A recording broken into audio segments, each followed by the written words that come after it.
AYUSH TV ವೀಕ್ಷಕರಿಗೆ ನನ್ನ ನಮಸ್ಕಾರಗಳು. ನಾನು ಅನ್ವಿತ್ ಕಾಮತ್. ಇವತ್ತು ನಾವು ಶೃಂಗೇರಿಯ ಖ್ಯಾತ ವೈದ್ಯರಾದಂತಹ doctor Ural's varicose veins Ayurveda care ಸೆಂಟರ್ನಲ್ಲಿ ಇದ್ದೀವಿ.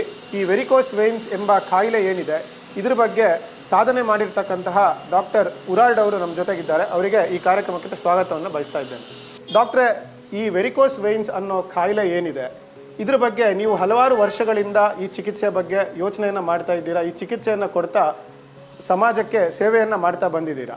ಇದ್ರ ಬಗ್ಗೆ ನೀವು ಏನು ಹೇಳಲಿಕ್ಕೆ ಇಷ್ಟಪಡ್ತೀರಾ? ವೆರಿಕೋಸ್ ವೇನ್ ಇದೊಂದು ಗಂಭೀರವಾದಂಥ ಕಾಯಿಲೆ. ನೀವು ಎಷ್ಟು ನೆಗ್ಲೆಕ್ಟ್ ಮಾಡಿದಷ್ಟು ಇದು ಗಂಭೀರವಾಗ್ತಾ ಹೋಗ್ತದೆ. ನೀವು ಯಾವಾಗ ನೀವು ಟ್ರೀಟ್ಮೆಂಟಿಗೆ ಬೇಗ ಬರ್ತೀರೋ ನಾವು ಬೇಗ ಕಡಿಮೆ ಮಾಡ್ಬೋದು. ಇದರಲ್ಲಿ 1, 2, 3, 4, 5 ಸ್ಟೇಜಸ್ ಇರ್ತದೆ. ಮತ್ತು ಇದು ಮೇಯ್ನಾಗಿ long fitting, long standing, obesity ಇಂದ ಬರ್ತದೆ ಮತ್ತು ಪ್ರೆಗ್ನೆನ್ಸಿಯಲ್ಲಿ ಬರ್ತದೆ.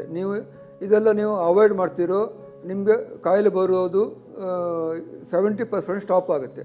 ಇದು ಮೇಯ್ನ್ ಲೈಫ್ ಸ್ಟೈಲ್ ಡಿಸೀಸ್.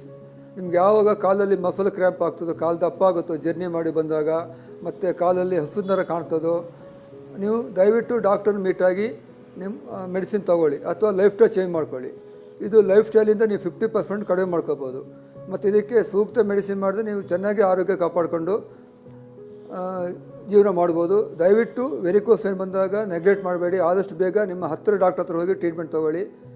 ಆದರೆ ನಾವು ತಿಳಿದ ಮಟ್ಟಿಗೆ ಈ ವೆರಿಕೋಸ್ ವೈನ್ಸ್ ಅನ್ನೋ ಕಾಯಿಲೆ ಏನಿದೆ ಇದಕ್ಕೆ ಶಸ್ತ್ರಚಿಕಿತ್ಸೆ ಮಾತ್ರ ಆಗಬೇಕು ಅನ್ನೋ ಒಂದು ಯೋಚನೆ ಎಲ್ಲರಲ್ಲಿತ್ತು. ಆದರೆ ಶಸ್ತ್ರಚಿಕಿತ್ಸೆ ಇಲ್ಲದೇನೆ ಹಾಗೆ ಈ ವೆರಿಕೋಸ್ ವೈನ್ಸ್ ಕಾಯಿಲೆಯನ್ನು ಪರಿಣಾಮಕಾರಿಯಾಗಿ ಚಿಕಿತ್ಸೆ ಮಾಡ್ಬೋದು ಅನ್ನೋದನ್ನು ತಾವು ತಮ್ಮಲ್ಲಿ ಹೇಗೆ ಯೋಚನೆ ಬಂತು?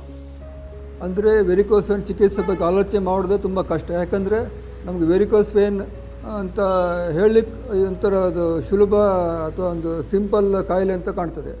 ಬಟ್ ನಾನು ಅದನ್ನು ಡೀಪಾಗಿ ಓದಲಿಕ್ಕೆ ಹೋದಾಗ ಅದು ವೆರಿ ಕಾಂಪ್ಲಿಕೇಟೆಡ್ ಕೇಸ್. ಅಂದರೆ ಅದನ್ನು ಟ್ರೀಟ್ಮೆಂಟ್ ಮಾಡಿ ತುಂಬ ಕಷ್ಟ. ನಾನು ಯಾವುದೋ ಒಮ್ಮೆ ನಮ್ಮ ಮಣಿಪಾಲಕ್ ಹಾಸ್ಪಿಟ್ಲಿಗೆ ಹೋದೆ ನಮ್ಮ ರಿಲೇಟಿವ್ ನೋಡಲಿಕ್ಕೆ. ಅವರಿಗೆ varicose vane 5th grade ulcer ಆಗಿತ್ತು. ಅಲ್ಸರ್ ಆದಾಗ ಅಲ್ಲಿ ಅವ್ರು ಅಡ್ಮಿಟ್ ಆಗಿ ಒಂದು 6 ತಿಂಗಳಾಗಿತ್ತು. ಜಸ್ಟ್ ಅವರಿಗೆ ಕಾಲು ಗಾಯ ಆಗಿರ್ತದೆ. ಅದು ಅವರಿಗೆ ಡ್ರೆಸ್ಸಿಂಗ್ ಮಾಡ್ತಾರೆ, ರೆಸ್ಟು. ಅವರು ಮಿನಿಮಮ್ 6 ತಿಂಗಳಿದ್ರು ಅವರಿಗೊಂದು ಅಷ್ಟೇನು ಕಡಿಮೆ ಆಗಿಲ್ಲ. ಆ ವಾರ್ಡ್ ತುಂಬ that's only varicose ulcer ward. ತುಂಬ ಜನ ಇದ್ದಾರೆ. ಅವ್ರು ಬಂದು ವರ್ಷಗಟ್ಟಲಾಗಿತ್ತಂತೆ. ಕೆಲವರು ಗುಣ ಆಗಿ ಹೋಗಿದ್ದಾರೆ, ಕಡಿಮೆಯಾಗಿ ಹೋಗಿದ್ದಾರೆ.